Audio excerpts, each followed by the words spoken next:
Olá pessoal, boa tarde, tudo bom? Fizemos uma enquete essa semana para saber o que o seguidor queria ouvir, ver de dica jurídica hoje e parece que foi escolhido o tema direito tributário. Então a gente hoje vai tratar sobre a prescrição intercorrente no processo tributário. O interesse da gente não é dissecar o assunto, mas é de trazer algumas noções e algumas dicas importantes para quem atua na área, tá bom? Então vamos lá. Quando a execução fiscal ela é proposta pela Fazenda Pública, ela deve ser diligente para que o feito tenha andamento e o curso do processo siga normalmente sem ficar parado por muito tempo.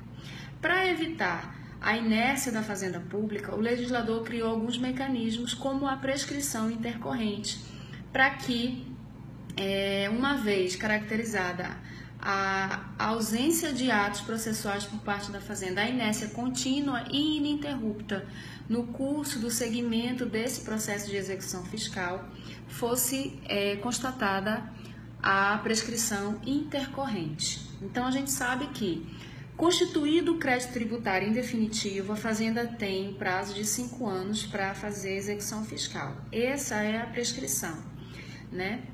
A intercorrente é aquela que se dá depois que é ajuizado o feito durante o curso da execução fiscal, quando ocorre a inércia da Fazenda contínua e ininterrupta de atos de diligências para que sejam localizados bens do devedor, certo?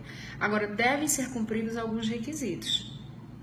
Nesse sentido, a gente tem aí para destacar para vocês a súmula 106 do STJ, eu vou ler para vocês, que diz o seguinte: proposta a ação no prazo fixado para o seu exercício, a demora na citação por motivos inerentes ao mecanismo da justiça não justifica o acolhimento da arguição da prescrição ou da decadência. Significa dizer que mecanismos do judiciário que interfiram no andamento, na celeridade, na inércia do processo, não podem ser considerados fatores para constatação, decretação da prescrição intercorrente, porque a consequência dela é a extinção do crédito tributário. Então, em direito é proibido, né, a própria justiça se beneficiar da sua própria torpeza, ou seja, não só a justiça, mas qualquer parte, qualquer uma das partes, a vedação ao comportamento contraditório. Então, seria contraditório se houver um problema de morosidade no judiciário e for decretada a prescrição intercorrente em razão disso. Não,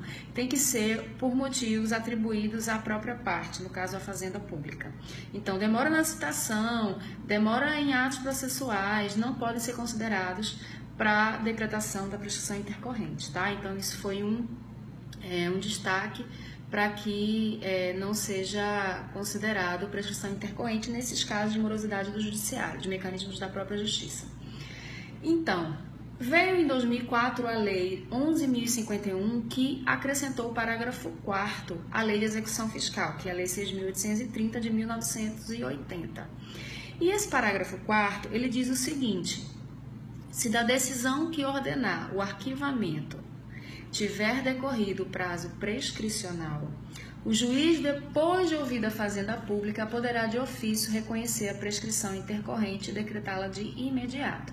Então, realmente foi um divisor de águas e essa lei alterou significativamente a jurisprudência do STJ, porque antes dessa lei, a jurisprudência do STJ é que, por se tratar de direitos patrimoniais, ou seja, disponíveis, não se poderia decretar a prescrição intercorrente de maneira de ofício, ou seja, o próprio juiz de ofício, sem ninguém pedir, decretar a prescrição intercorrente. A partir dessa nova lei, essa jurisprudência mudou e permitiu-se que pode sim ser decretada a prescrição intercorrente de ofício, desde que haja a prévia ouvida a intimação da Fazenda Pública, certo? Depois dessa lei, 2004, teve uma nova súmula no STJ, que é a súmula 314, que foi trazida em 2006, e ela diz o seguinte: em execução fiscal não localizados bens penhoráveis, suspende-se o processo por 1 ano, findo o qual se inicia o prazo da prescrição quinquenal intercorrente. Ela não fala nada da intimação, então eu posso contar o prazo de 1 ano do processo suspenso, com mais 5 anos do processo parado, arquivamento e prescrição, ou eu não posso fazer essa contagem, tem que ter o despacho. Então, o que que acontece? Tem uma novidade aí, tem um recurso especial tramitando no STJ sobre o rito da representativo de controvérsia, ou seja, vai afetar todo mundo. Ele já está tramitando há algum tempo. Em 2012 teve um agravo de instrumento nesse recurso especial. E nesse agravo de instrumento, que eu acho bem interessante destacar, na decisão diz assim, já o recurso especial foi interposto com fulcro no permissivo do artigo 105, inciso 3, alineado à Constituição Federal de 88, contracordam que, com base no artigo 40, parágrafo 4º da Lei 6.830, de 1980, reconheceu de ofício a prescrição intercorrente e julgou extinta a execução fiscal, por reconhecer terem decorrido mais de 5 anos do arquivamento, sendo que a ausência de intimação da Fazenda quanto ao despacho que determina a execução, a suspensão da execução fiscal ou o arquivamento, parágrafos 1º e 2º do artigo 40 da lei, né? Bem como a falta de intimação para sua manifestação antes da decisão que decrete a prescrição intercorrente, parágrafo 4º, não acarreta qualquer prejuízo à exequente, que no caso é a Procuradoria-Geral da Fazenda Nacional, tendo em vista que pode alegar possíveis causas suspensivas ou interruptivas do prazo prescricional a qualquer tempo. O que acontece? Foi suspenso o julgamento de todos os processos em decorrência desse recurso especial para que se discuta, no rito do artigo 543C do Código de Processo Civil, para que se discuta qual o pedido de suspensão por parte da Fazenda Pública, que inaugura o prazo de 1 ano previsto no artigo 40, parágrafo 2º da Lei de Execução Fiscal. B. Se o prazo de 1 ano de suspensão, somado aos outros 5 anos de arquivamento, pode ser contado em 6 anos por inteiro para fim de decretar sua prescrição intercorrente, ou seja, precisa de despacho, não precisa de despacho.